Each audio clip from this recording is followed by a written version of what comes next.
بسم اللہ الرحمن الرحیم۔ السلام علیکم ورحمۃ اللہ وبرکاتہ۔ یہ ذات الطالبین کا 5واں سبق ہے۔ اس سبق میں آپ حدیث نمبر 38 سے لے کر حدیث نمبر 50 تک یہ احادیث پڑھیں گے۔ تو اس میں یہ ایک دوسرا عنوان شروع ہو رہا ہے۔ اس سے پہلے جو عنوان تھا وہ جملہ اسمیہ تھا، یعنی ایسی احادیث جو جملہ اسمیہ پر مشتمل ہوں۔ اس کے بعد آگے یہ دوسرا عنوان ہے نوع آخر منہا۔ ہا سے مراد جملہ اسمیہ ہے، یعنی یہ جملہ اسمیہ میں سے ہی ایک اور نوع ہے، ایک اور قسم ہے، اور وہ یہ ہے کہ جس کے شروع میں جو مبتدا ہے وہ معرف باللام نہیں ہے۔ اس سے پہلے والی جو احادیث تھی ان میں مبتدا الف لام والا تھا، معرف باللام تھا، جیسے البینہ، المؤمن، المؤمنون یا السفر۔ آگے دوسری قسم ہے جملہ اسمیہ کی کہ جس میں جو مبتدا ہے وہ معرف باللام نہیں ہے، تو اس میں بھی جملہ اسمیہ ہی بنتا ہے۔ ایسی احادیث جو جملہ اسمیہ پر مشتمل ہیں اور ان میں جو پہلا لفظ ہے مبتدا وہ الف لام والا نہیں ہے، معرف باللام نہیں ہے، وہ احادیث اس عنوان کے تحت ذکر کی جائیں گی۔ تو اس میں آپ کو پتہ ہے کہ ایک تو عبارت پر اعراب لگائے جاتے ہیں، ترجمہ ہوتا ہے، اس کی تحقیق ہوتی ہے لغوی اور صرفی، اور ترکیب ہوتی ہے، اور حدیث کی تشریح ہوتی ہے۔ تو ہم شروع کرتے ہیں۔ یہ حدیث نمبر 38 ہے۔ قفلۃ کغزوۃ۔ اس میں ترجمہ یہ ہوگا، قفلۃ کہتے ہیں جہاد سے واپس آنا، جہاد سے واپس آنا جہاد کرنے کی طرح ہی ہے۔ کاف تشبیہ کے لیے ہے، جہاد سے واپس آنا جہاد کرنے کی طرح ہے۔ اور اس میں جو قفلۃ ہے یہ واپس آنا مصدر ہے، قفل یقفل باب ضرب یضرب سے یہ استعمال ہوتا ہے۔ اور غزوۃ یہ بھی مصدر ہے، غزا یغزو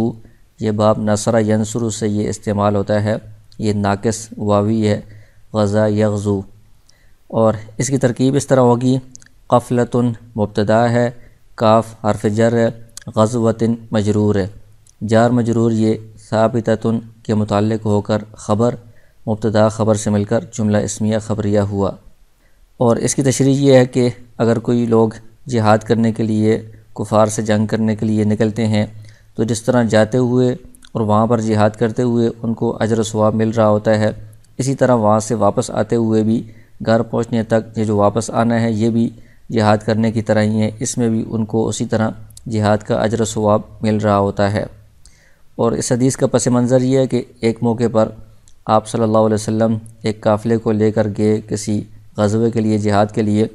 اور وہاں پر لڑائی نہیں ہوئی اور لڑائی کے بغیر کسی وجہ سے واپس آنا پڑا، تو آپ واپس آ گئے۔ تو واپسی کے موقع پر آپ نے یہ ارشاد فرمایا کہ آپ جو بغیر لڑائی کے واپس آ رہے ہیں تو یہ واپس آنا بھی یہ بے فائدہ نہیں ہے، یہ واپس آنا بھی جہاد کرنے کی طرح ہی ہے، اس میں بھی آپ کو اسی طرح اجر و ثواب مل رہا ہے جس طرح جہاد کرنے میں اجر و ثواب ملتا ہے۔ اس کی وجہ یہ ہے کہ یہ جو واپس آنا ہے، ایک تو یہ اس سفر کا حصہ ہے جس میں بندہ کسی جہاد کے لیے، کسی بھی نیک کام کرنے کے لیے بندہ جا رہا ہے، تو واپس آنے تک یہ سارا اس کا سفر ہے جس میں اس کی جان بھی لگتی ہے، مشقت بھی ہوتی ہے، تو اس سب کا اجر و ثواب ملتا ہے۔ دوسرا یہ ہے کہ مسلمان جو واپس آ رہا ہے تو اس کے دل میں یہ نیت ہے کہ آئندہ جب بھی دوبارہ موقع ملے گا تو میں دوبارہ اپنے آپ کو پیش کروں گا، دوبارہ اس کام کے لیے تیار ہوں گا۔ اس نیت کی وجہ سے بھی اس کو واپس آنے کے باوجود ثواب، اجر و ثواب ملتا رہتا ہے۔ آگے حدیث نمبر 39 ہے، مطل الغنی ظلم۔ یہ اس کی عبارت ہے اور ترجمہ اس طرح ہے، غنی یعنی مالدار کا ٹال مٹول کرنا ظلم ہے۔ مطل یہ مطل یمطل باب نصر ینصر سے یہ استعمال ہوتا ہے، اس کا مطلب ہوتا ہے ٹال مٹول کرنا، تاخیر کرنا۔ اور الغنی اسم ہے، مالدار جمع اس کی آتی ہے اغنیاء۔ اور ظلم یہ مصدر ہے، ظلم یظلم باب ضرب یضرب سے یہ استعمال ہوتا ہے، ظلم کرنا۔ اس کی ترکیب اس طرح ہوگی، مطلو مضاف، الغنی مضاف الیہ، مضاف مضاف الیہ سے مل کر مبتدا، ظلم خبر، مبتدا خبر سے مل کر جملہ اسمیہ خبریہ ہوا۔ اور اس کی تشریح یہ ہے کہ اگر کسی بندے نے دوسرے سے قرض لیا ہوا ہے اور قرض واپس کرنے کی اس کے پاس گنجائش بھی ہے،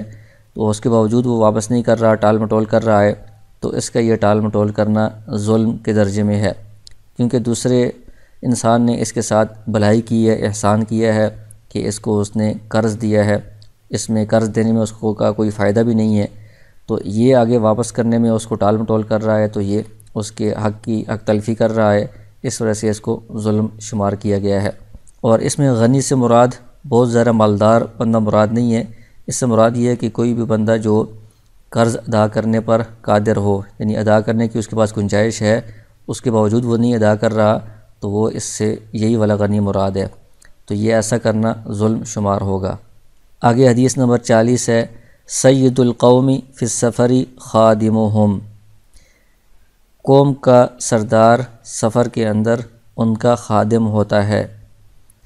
اس میں القوم یہ اسم ہے، اس کی جمع اقوام آتی ہے، سید یہ بھی اسم ہے، اس کی جمع سادات آتی ہے، سفر اس کی جمع اسفار آتی ہے، خادم یہ خادمہ یخدم باب ضرب یضرب سے استعمال ہوتا ہے، یہ اسم فاعل ہے، خدمت کرنے والا۔ اس کی ترکیب اس طرح ہوگی، سید القومی مضاف مضاف الیہ سے مل کر یہ ذو الحال، فی حرف جر السفری مجرور جار مجرور ثابتاً کے متعلق ہو کر حال، ذو الحال حال سے مل کر مبتدا، خادمہم مضاف مضاف الیہ سے مل کر خبر، مبتدا خبر سے مل کر یہ جملہ اسمیہ خبریہ ہو جائے گا۔ اس کی تشریح یہ ہے کہ جب بھی بندہ سفر میں جائے تو اس میں حدیث میں یہ کہا گیا ہے کہ جتنے بھی بندے ہیں 2 یا 4 یا زیادہ، وہ اپنے میں سے ایک بندے کو امیر بنا لیں، تو جو امیر ہوتا ہے وہ اس کا سردار، اس قافلے کا یا اس جماعت کا سردار سمجھا جاتا ہے، تو سردار جو ہوتا ہے وہ اس جماعت کا خادم ہوتا ہے، یعنی اس کو چاہیے کہ یہ سارے جو اپنے ساتھی ہیں ان کی خدمت کرے، ان کی دیکھ بھال کرے اور ان کی رعایت رکھے، ان کے ساتھ مل جل کر سارے کام کرتا رہے، اس کو ایسا ہونا چاہیے۔ اور دوسرا اس کا معنی یہ بھی ہے کہ سفر میں جو بندہ خدمت کر رہا ہوتا ہے حقیقت میں وہی سردار ہوتا ہے، اگرچہ برائے نام سردار کسی اور کو، امیر کسی اور کو بنایا گیا ہو، لیکن اصل سردار یا اصل امیر وہی ہے جو سب کی خدمت کر رہا ہوتا ہے۔ آگے حدیث نمبر 41 ہے، حبک الشیء یعمی و یصم، تمہارا محبت کرنا کسی چیز سے اندھا کر دیتا ہے اور بہرا کر دیتا ہے۔ اس میں حب یہ احب یحب باب افعال سے استعمال ہوتا ہے، محبت کرنا، اور یعمی یہ بھی اعمی یعمی باب افعال سے ہے، یہ اندھا کرنا، یصم یہ باب افعال سے ہے، اصم یصم بہرا کرنا، تو یہ اصل میں یس میمو تھا، یہ مضاعف کے قبیل میں سے ہے، 2 میم ہے، تو ان دونوں کو ملا کر آپس میں ادغام کر دیا گیا ہے۔ اس کی ترکیب اس طرح ہوگی، حب یہ مصدر ہے اور مضاف ہے، کاف ضمیر اس کا مضاف الیہ ہے اور فاعل بھی ہے، الشیء یہ اس مصدر کا مفعول بھی ہی ہے، کیونکہ مصدر بھی اپنے فعل جیسا عمل کرتا ہے، تو یہاں پر الشیء یہ مصدر کا مفعول ہے، مصدر مضاف اپنے مضاف الیہ اور مفعول سے مل کر یہ مبتدا بن جائے گا، یعمی فعل اس کے اندر ضمیر فاعل ہے، فعل فاعل سے مل کر معطوف علیہ وہو حرف عطف، یصم فعل فاعل سے مل کر معطوف، معطوف معطوف علیہ سے مل کر یہ خبر، مبتدا خبر سے مل کر جملہ اسمیہ خبریہ ہوگا۔ اور اس کی تشریح یہ ہے کہ بندہ کسی چیز سے محبت کرتا ہے تو وہ محبت اس کو اندھا اور بہرا کر دیتی ہے، یعنی محبت کی وجہ سے بندہ پھر اس کے بارے میں سوچتا سمجھتا نہیں ہے اور اس کی مذمت سننے کے لیے تیار نہیں ہوتا، تو ایسا بندہ اس کے اندر اندھا اور بہرا ہو جاتا ہے۔ تو اس کا مطلب یہ ہے کہ اگر بندہ دنیا سے محبت کرے گا تو دنیا کی محبت میں وہ اندھا اور بہرا ہو کر لگا رہے گا، مال کو حاصل کرنے میں، دنیا کو حاصل کرنے میں، اس میں پھر وہ دین کے نقصان کو، فائدے کو یا آخرت کو بھول ہی جائے گا۔ تو بندے کو ایسی چیز کی، دنیا کی یا کسی اور چیز کی اتنی زیادہ محبت نہیں اپنے دل میں بٹھانی چاہیے کہ جس کی وجہ سے بندہ باقی چیزوں سے غافل ہو جائے یا اللہ کے احکام سے غافل ہو جائے یا دین سے، آخرت کی یاد سے دور ہو جائے، ایسی محبت کسی سے نہیں کرنی چاہیے۔ آگے حدیث ہے، حدیث نمبر 42 ہے، طلب العلم فریضۃ علی کل مسلم، علم کا حاصل کرنا یا علم کا طلب کرنا فرض ہے ہر مسلمان پر۔ اس میں طلب یطلب باب نصر ینصر سے استعمال ہوتا ہے، یہ مصدر ہے طلب کرنا۔ فریضۃ فرض یفرض باب ضرب یضرب سے استعمال ہوتا ہے، مقرر کرنا، فرض کرنا۔ اور مسلم یہ اسلم یسلم و باب افعال سے اسم فاعل ہے، اسلام لانے والا یعنی مسلمان۔ ترکیب اس طرح ہوگی: طلب العلمی مضاف مضاف الیہ سے مل کر مبتدا، فریضۃ یہ مفروضۃ اسم مفعول کے معنی میں ہے، اور اعلی حرف جر کلی مضاف مسلم مضاف الیہ، مضاف مضاف الیہ سے مل کر اعلی حرف جر کے لیے مجرور، جار مجرور سے مل کر یہ فریضۃ کے متعلق ہے جو کہ مفروضۃ اسم مفعول کے معنی میں ہے۔ تو یہ فریضۃ اسم مفعول جو مفروضۃ کے معنی میں ہے، یہ اپنے متعلق سے مل کر خبر بن جائے گی، مبتدا خبر سے مل کر جملہ اسمیہ خبریہ ہوگا۔ اور اس کی تشریح یہ ہے کہ علم کا حاصل کرنا یہ ہر مسلمان کے اوپر فرض ہے، ضروری ہے۔ تو اس سے کون سا علم مراد ہے؟ یعنی ہر مسلمان کے لیے اتنا علم حاصل کرنا جس سے وہ حلال اور حرام کو پہچان سکے، کون سی چیزیں اس کے لیے حلال ہیں، کون سی حرام ہیں، کون سی چیزیں اس کے لیے فرائض ہیں، واجبات ہیں جو اس نے پورے کرنے ہیں، کن گناہوں سے بچنا ہے، کون سے اعمال کرنے ہیں۔ تو اتنا علم جو مسلمان نے اپنی زندگی کے اندر جو بھی کام کرنے ہیں یا جن سے بچنا ہے، ان کا علم حاصل کرنا یہ اس مسلمان کے لیے فرض ہے۔ اسی طرح کوئی مسلمان جس بھی شعبے میں کام کر رہا ہے، ملازمت کر رہا ہے، تجارت کر رہا ہے یا کوئی بھی کام، اس تجارت یا ملازمت یا اس شعبے سے متعلق بھی ضروری جو دین کے احکام ہیں، جائز اور ناجائز سے متعلق، حلال حرام سے متعلق، یہ بھی حاصل کرنا انسان کے لیے فرض ہے، ضروری ہے۔ آگے حدیث نمبر 43 ہے: ما قل و کفا خیر مما کثر و الہا، جو کم ہو اور بندے کے لیے کافی ہو بہتر ہے اس سے جو زیادہ ہو اور غافل کر دے۔ اس میں قل، یہ قل یقل باب ضرب یضرب سے یہ استعمال ہوتا ہے، اور یہ مضاعف ہے، اصل میں قلل تھا، دو لام تھے، ان کو ملا کر ادغام کر دیا ہے۔ کفا، یہ کفا یکفی، یہ بھی باب ضرب یضرب سے استعمال ہوتا ہے، یہ ناقص یائی ہے، فعل ماضی کا صیغہ ہے، واحد مذکر غائب۔ اور خیرن یہ اسم تفضیل ہے، اصل میں اخیرو تھا۔ کثورا یکثرو باب کروما یکرمو سے ہے، یہ فعل ماضی کا واحد مذکر غائب کا صیغہ ہے۔ الہا، الہا یلہی باب افعال سے ہے، غافل کرنا، یہ ماضی کا واحد مذکر غائب کا صیغہ ہے۔ اس کی ترکیب اس طرح ہوگی: ما اسم موصول، قل فعل ضمیر فاعل، فعل فاعل سے مل کر معطوف علی، واو حرف عطف، کفا فعل ضمیر فاعل، فعل فاعل سے مل کر معطوف، معطوف معطوف علی سے مل کر صلہ، موصول صلہ سے مل کر مبتدا۔ خیرن یہ اسم تفضیل کا صیغہ ہے، من حرف جر ہے، ما اسم موصول، کسورہ فعل فاعل سے مل کر معطوف علی، واو حرف عطف، الہا فعل فاعل سے مل کر معطوف، معطوف معطوف علی سے مل کر صلہ، موصول صلہ سے مل کر یہ من جار کے لیے مجرور، جار مجرور سے مل کر یہ خیرن اسم تفضیل کے متعلق ہوگا۔ خیرن اسم تفضیل اپنے متعلق سے مل کر خبر، مبتدا خبر سے مل کر جملہ اسمیہ خبریہ ہوا۔ اس کی تشریح یہ ہے کہ بندے کے پاس مال اور دولت کم ہو لیکن اتنی ہو کہ بندے کے لیے وہ کفایت کر جائے، کافی ہو، تو یہ بہتر ہے بنسبت اس کے کہ مال و دولت بہت زیادہ ہو جس کی وجہ سے بندہ غافل ہو جائے حقوق ادا کرنے سے، یا اللہ کے احکام سے بندہ غافل ہو جائے۔ اس مال و دولت سے کم والا مال و دولت بہتر ہے، کیونکہ زیادہ کی تو کوئی انتہا نہیں ہے، جتنا زیادہ بھی بندے کے پاس مال ہوگا بندہ اس میں قناعت تو نہیں کرتا کہ یہ میرے لیے کافی ہے، وہ اور زیادہ کی کوشش کرتا ہے، تو اس کوشش کی وجہ سے وہ دین سے اور اللہ کے احکام سے اور بندوں کے حقوق سے غافل ہوتا جاتا ہے۔ تو اس سے بہتر یہ ہے کہ بندہ جتنا کم مقدار میں اس کے پاس ہے اور اس کے اخراجات کے لیے، ضروریات کے لیے کافی ہے، اسی پر بندہ قناعت کر لے، اسی پر بندہ کفایت کر لے، تو یہ انسان کے لیے بہتر ہے۔ اس کے بعد پھر بندہ غافل نہیں ہوتا، باقی جو ٹائم ہے وہ اللہ کے احکام کو پورا کرنے میں اور حقوق ادا کرنے میں وہ استعمال کرتا ہے۔ تو اس لیے یہ کم پر اکتفا کر لینا، اس کو قناعت کہا جاتا ہے، یہ قناعت بہت بڑی صفت ہے۔ آگے حدیث نمبر 44 ہے: اصدق الرؤیا بالاسحار، خوابوں میں سے زیادہ سچا خواب سحری کے وقت ہوتا ہے۔ اس میں اصدق یہ صدق یصدق باب نصر ینصر سے استعمال ہوتا ہے، سچا ہونا۔ اسحار یہ سحر کی جمع ہے، سحری کا وقت یا سحری کے اوقات۔ اس کی ترکیب اس طرح ہے: اصدق مضاف، الرؤیا مضاف الیہ، مضاف مضاف الیہ سے مل کر مبتدا، با حرف جر، الاسحار مجرور،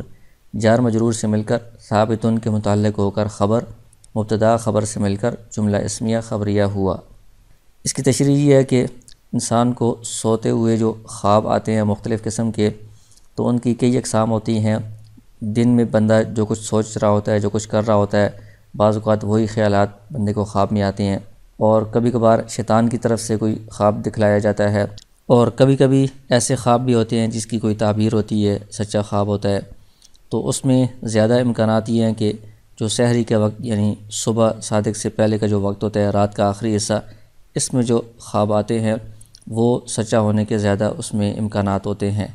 اس کی وجہ یہ ہے کہ رات کے آخری حصے میں بندے کا ذہن تازہ ہو جاتا ہے، فریش ہوتا ہے، اور جو پچھلے دن کے جو خیالات وغیرہ ہیں وہ بھی اس سے ہٹ جاتے ہیں، تو یہ جو خواب ہوتا ہے یہ زیادہ سچا ہوتا ہے۔ اور یہ وقت بھی مبارک وقت ہے، اس میں اللہ تعالیٰ کی رحمتیں اور برکتیں نازل ہو رہی ہوتی ہیں، تہجد کا وقت ہے، اس لیے ایسے وقت والا جو خواب ہوتا ہے وہ زیادہ سچا ہوتا ہے۔ آگے حدیث نمبر 45 ہے: طلب کسب الحلال فریضۃ بعد الفریضۃ، حلال کمائی کو حاصل کرنا فرض ہے دوسرے فرائض کے بعد۔ طلب یطلب باب نصر ینصر سے مصدر ہے، طلب کرنا، اور کسب یکسب باب ضرب یضرب سے کمانا، اس کے لیے یہ مصدر استعمال ہوتا ہے۔ فریضۃ یہ فرض یفرض باب ضرب یضرب سے استعمال ہوتا ہے، فرض کرنا یعنی مقرر کرنا، لازم کرنا۔ اس کی ترکیب اس طرح ہے: طلب مضاف، کسبی مضاف الیہ مضاف، الحلالی مضاف الیہ، یہ تینوں مضاف مضاف الیہ سے مل کر مبتدا، فریضۃ موصوف، بعد مضاف، الفریضۃ مضاف الیہ، مضاف مضاف الیہ سے مل کر یہ ثابتۃ کے لیے مفعول فی، ثابتۃ اپنے مفعول فی سے مل کر صفت، موصوف صفت سے مل کر یہ خبر، مبتدا خبر سے مل کر جملہ اسمیہ خبریہ ہوا۔ اس کی تشریح یہ ہے کہ حلال روزی کو حاصل کرنا، حلال کمائی کرنا، یہ انسان کے لیے ضروری ہے، فرض کے درجے میں ہے، لیکن دیگر فرائض کے بعد، یعنی اتنا رزق بندے کو کمانا، حاصل کرنا حلال طریقے سے کہ جس سے وہ اپنی ضروریات پوری کر سکے، اپنے اہل و عیال کی ضروریات پوری کر سکے، یہ انسان کے لیے ضروری ہے، یہ اس کی ذمہ داری ہے۔ لیکن اس میں یہ دیکھنا چاہیے کہ یہ جو فریضہ ہے، یہ جو دیگر فرائض ہیں، اللہ کے جو احکام ہیں، نماز، روزہ اور زکوٰۃ، حج وغیرہ، یہ ان کے بعد ہے۔ یہ اس حلال کمائی والا جو فریضہ ہے، اس میں لگ کر بندہ اپنی نماز، روزہ وغیرہ کو نہ چھوڑے، اس لیے یہ ساتھ قید لگائی گئی ہے کہ یہ حلال کمائی کرنا ضروری تو ہے، لیکن اس کی وجہ سے دیگر فرائض کو چھوڑنا ٹھیک نہیں ہے۔ دیگر فرائض پہلے ہیں، نماز اور روزے کی پابندی کرے، اس کے ساتھ ساتھ بندہ حلال کمائی کو بھی حاصل کرے، یہ اس کے لیے ضروری ہے۔ آگے حدیث نمبر 46 ہے: خیرکم من تعلم القرآن وعلمہ، تم میں سے بہترین شخص وہ ہے جو قرآن کو سیکھے اور اس کو سکھائے۔ اس میں تعلم، یہ تعلم یتعلم باب تفاعل ہے، ماضی کا صیغہ ہے۔ علم، یہ علم یعلم تعلیم باب تفعیل میں ماضی کا صیغہ ہے، پہلا صیغہ واحد مذکر غائب کا صیغہ ہے۔ تعلم کا مطلب ہے سیکھنا، اور علم کا مطلب ہے دوسروں کو سکھانا۔ اور اس کی ترکیب اس طرح ہوگی: خیرکم مضاف مضاف الیہ سے مل کر مبتدا، من اسم موصول، تعلم فعل، ضمیر فاعل، القرآن مفعول بہ، فعل فاعل مفعول بہ سے مل کر معطوف علیہ، واو حرف عطف، علم فعل، اس کے اندر ضمیر فاعل ہے، اور یہ ہو ضمیر مفعول بہ ہے، فعل فاعل مفعول بہ سے مل کر معطوف، یہ دونوں جملے معطوف معطوف علیہ سے مل کر من اسم موصول کے لیے صلہ، موصول صلہ سے مل کر یہ خبر ہے، مبتدا خبر سے مل کر جملہ اسمیہ خبریہ ہوا۔ اس کی تشریح یہ ہے کہ اس میں قرآن کریم کو سیکھنے اور دوسروں کو سکھانے کی فضیلت بتائی گئی ہے کہ جو شخص قرآن کریم کو سیکھتا ہے اور دوسروں کو سکھاتا ہے، یہ تمام لوگوں میں سے بہترین شخص ہے، یہ بہتر عمل کرنے والا ہے۔ تو اگر کوئی شخص صرف قرآن کو سیکھتا ہے تو یہ بھی بہتر ہے، لیکن یہ کم درجہ ہے، اور جو شخص قرآن کو سیکھتا بھی ہے اور ساتھ دوسروں کو بھی سکھاتا ہے، یہ اعلیٰ درجے کا بہترین شخص ہے۔ اور اس کو بہترین کہنے کی وجہ یہ ہے کہ آپ صلی اللہ علیہ وسلم اس دنیا میں جو تشریف لائے ہیں ان کے آنے کا مقصد وحی کے ذریعے سے جو قرآن آپ تک پہنچایا گیا ہے اس کو آگے پہنچانا ہے، اس کی تعلیم دینی ہے، دوسرے لوگوں کو اس کی تفسیر احادیث کی شکل میں سکھانی ہے۔ تو جو بندہ اس قرآن کو آگے پہنچانے اور اس کی تعلیم میں مشغول ہوگا تو وہ آپ صلی اللہ علیہ وسلم کے مشن کا علم بردار ہے، تو اس کو آپ صلی اللہ علیہ وسلم کے ساتھ خاص نسبت حاصل ہو جائے گی۔ اسی طرح قرآن اللہ کا کلام ہے، تو اللہ کے کلام کو پڑھنا اور دوسروں کو پڑھانا، اس سے اللہ تعالیٰ کے ساتھ بھی انسان کا خاص تعلق بن جاتا ہے، اس لیے ایسے شخص کو بہترین شخص کہا گیا ہے۔ آگے حدیث نمبر 47 ہے، حب الدنیا رأس کل خطیئۃ، دنیا کی محبت جڑ ہے ہر برائی کی، دنیا کی محبت ہر برائی کی جڑ ہے۔ اس میں حب یہ مصدر ہے، احب یحب باب افعال سے یہ محبت کرنا، اور رأس یہ سر کو کہتے ہیں، اس کی جمع رؤوس آتی ہے، اور اس کی ترکیب اس طرح ہوگی، حب مضاف، الدنیا مضاف الیہ، مضاف مضاف الیہ سے مل کر مبتدا، رأس مضاف، کلی مضاف الیہ مضاف، خطیئۃ مضاف الیہ، یہ تینوں مضاف مضاف الیہ سے مل کر خبر، مبتدا خبر سے مل کر جملہ اسمیہ خبریہ ہوا۔ اس کی تشریح یہ ہے کہ دنیا کی محبت اگر کسی کے دل میں پیدا ہو جائے تو یہ مختلف برائیوں میں مبتلا ہو جاتا ہے۔ دنیا کی محبت یہ ہر قسم کی برائی کی جڑ ہے، یعنی اس کی وجہ سے پھر بندہ کسی کو قتل کرنے پر بھی آمادہ ہو جاتا ہے، کسی کا مال چوری کرنے پر بھی جو آمادہ ہوتا ہے دنیا کی محبت کی وجہ سے ہوتا ہے، کسی دوسرے کو دھوکہ جو دیتے ہیں، تجارت میں ملاوٹ کرنا، فراڈ کرنا، یہ سب کچھ اس لیے ہوتا ہے کہ دنیا میں مجھے کچھ مال حاصل ہو جائے، یا اپنی عزت، دنیا میں عزت اور دنیا کی شہرت یا دنیا کا جو عہدہ ہوتا ہے اس کے لیے بندہ مختلف قسم کی برائیاں اور خطائیں اور گناہ کا ارتکاب کرتا ہے، تو اس سب کی بنیاد دنیا کی محبت ہی ہوتی ہے۔ تو اس لیے دنیا کی محبت کو اپنے دل سے نکالنا چاہیے۔ اس کے مقابلے میں اگر دنیا کی محبت دل سے نکال دیں گے، اللہ اور اس کے رسول کی محبت ہوگی، آخرت کی یاد، آخرت کی فکر دل میں ہوگی، تو پھر بندہ ہر قسم کی برائیوں سے بچتا رہے گا اور اس کے دل میں نیکیاں آتی رہیں گی، نیک کام وہ کرتا رہے گا۔ آگے حدیث نمبر 48 ہے، احب الاعمال الی اللہ ادومها وان قل، اعمال میں سے زیادہ پسندیدہ اللہ کے ہاں وہ ہیں جو دائمی ہوں، جن پر ہمیشگی ہو اگرچہ وہ کم ہوں۔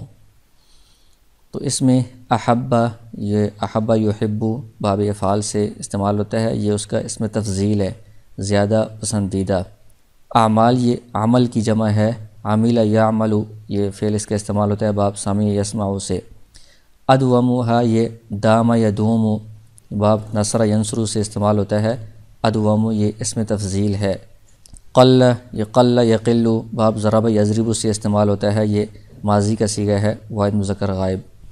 اس کی ترکیب اس طرح ہوگی، احب مضاف ہے، صیغہ اسم تفضیل مضاف ہے، الاعمالی اس کا مضاف الیہ ہے، الی اللہ یہ جار مجرور سے مل کر احب صیغہ اسم تفضیل کے متعلق، صیغہ اسم تفضیل اپنے مضاف الیہ اور متعلق سے مل کر یہ مبتدا بنے گا، ادومها مضاف مضاف الیہ سے مل کر یہ اس کی خبر بنے گی، مبتدا خبر سے مل کر یہ جملہ اسمیہ خبریہ ہوگا۔ وَإِن وصلیہ ہے، آگے قل فعل، اس کے اندر ضمیر فاعل ہے، فعل فاعل سے مل کر یہ جملہ فعلیہ خبریہ ہوگا۔ اور اس کی تشریح یہ ہے کہ اللہ تعالیٰ کے ہاں زیادہ پسندیدہ عمل وہ ہے کہ جو بندہ استقامت کے ساتھ ہمیشہ پابندی کے ساتھ کرتا رہے، اگرچہ وہ تھوڑا ہو،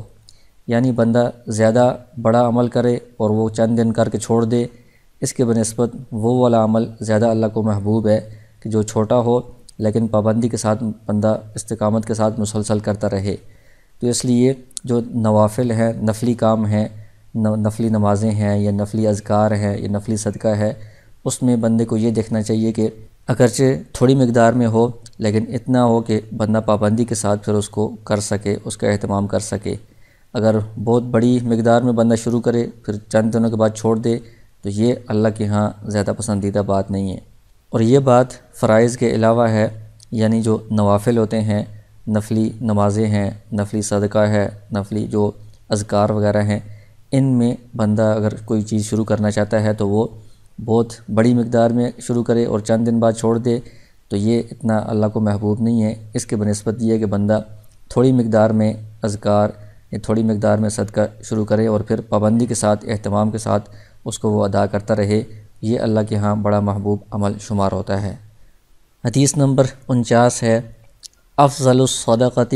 ان تشبع کبدا جائعا۔ افضل صدقہ یا بہترین صدقہ یہ ہے کہ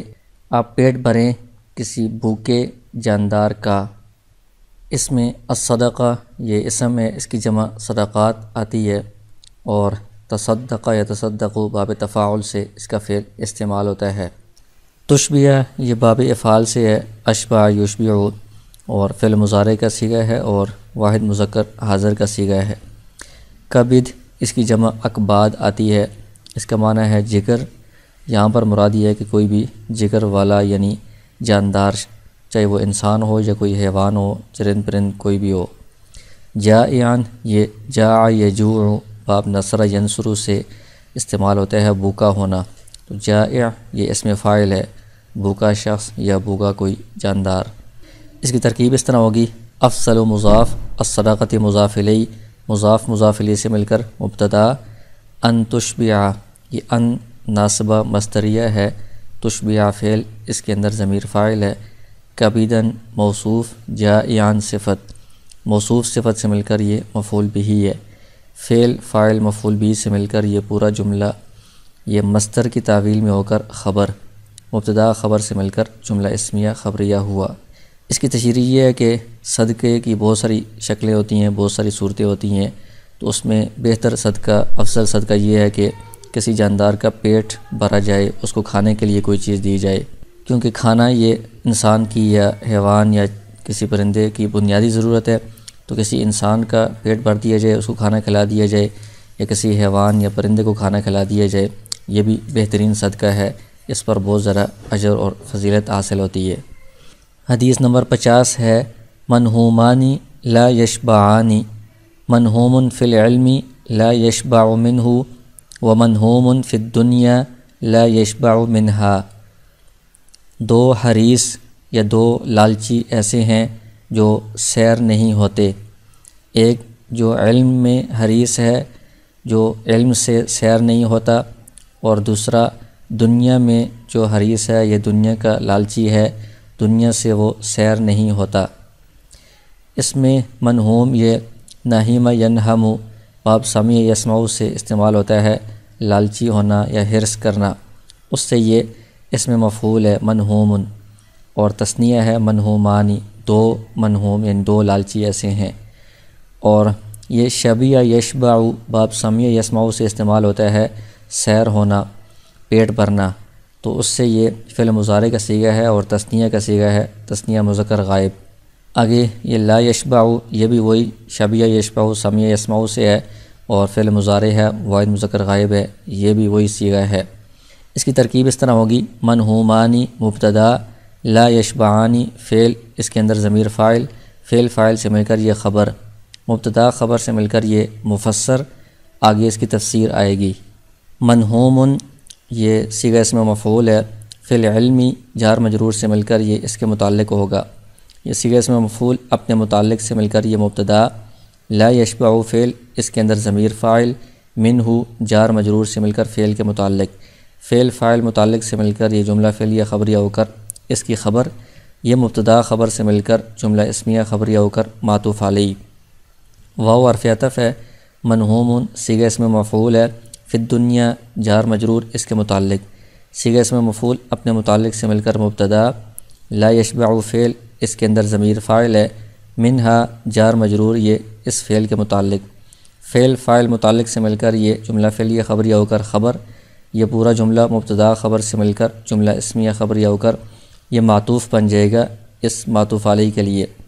تو یہ دونوں معطوف علیہ سے مل کر تفسیر بن جائیں گے اس مفسر کے لیے، مفسر تفسیر سے مل کر یہ جملہ تفسیریہ ہوا۔ اس کی تشریح یہ ہے کہ دو حریص یا دو لالچ کرنے والے ایسے ہیں کہ وہ کبھی بھی سیر نہیں ہوتے، ان کی حرص اور لالچ کبھی بھی ختم نہیں ہوتی۔ ایک تو علم کے اندر جو بندہ حریص ہے، زیادہ اس کو علم حاصل کرنے کی طلب ہوتی ہے، شوق ہوتا ہے، یہ اس سے کبھی بھی سیر نہیں ہوتا، اور یہ اچھی بات ہے، یہ حرص اچھی صفت ہے، کہ علم کی کوئی انتہا نہیں ہے، بندہ جتنا بھی علم حاصل کرتا رہے، مزید اس کو علم حاصل کرنے کی کوشش بھی کرنی چاہیے، شوق بھی ہونا چاہیے، اور اس سے مراد دین کا علم ہے یا دنیا کا علم جس سے کوئی فائدہ ہو، ایسا علم حاصل کرنے میں بندے کو حریص ہونا چاہیے، زیادہ سے زیادہ کوشش کرنی چاہیے۔